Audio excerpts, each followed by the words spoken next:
5 biang kerok finansial yang bikin milenial dan Gen Z gampang kena mental. Halo guys, pernah nggak sih lo ngerasa baru awal bulan, tapi pas ngecek saldo ATM mending langsung close app karena nggak kuat melihat kenyataan? Nah, lo nggak sendirian.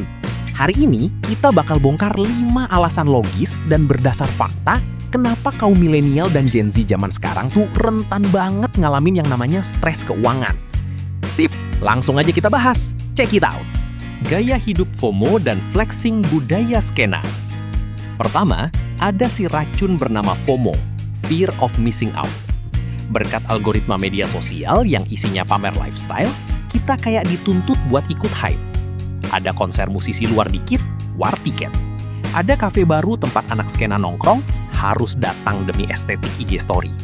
Ditambah lagi budaya flexing yang bikin standar hidup kelihatan tinggi banget. Efeknya, kita sering spending uang yang sebenarnya kita nggak punya, demi impresi orang-orang yang sebenarnya nggak peduli sama kita. Set tapi true kan?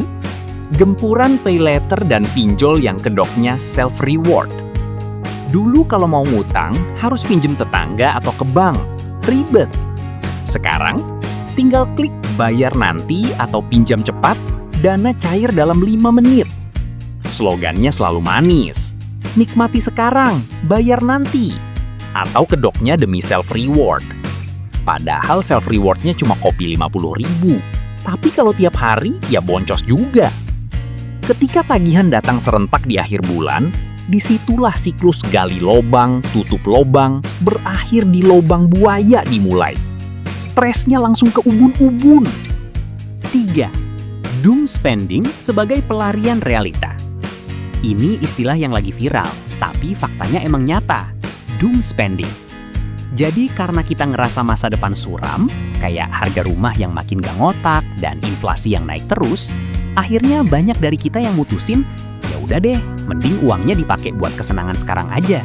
Toh nggak bakal kebeli rumah juga. Kita belanja barang-barang kecil atau jalan-jalan buat healing sesaat.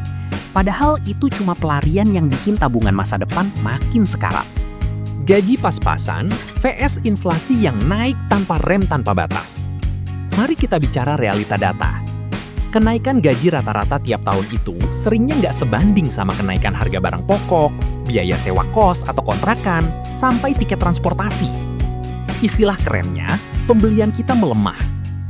Lo ngerasa kerjaan makin lembur bagai kuda, tapi kok pas akhir bulan uangnya menguap gitu aja?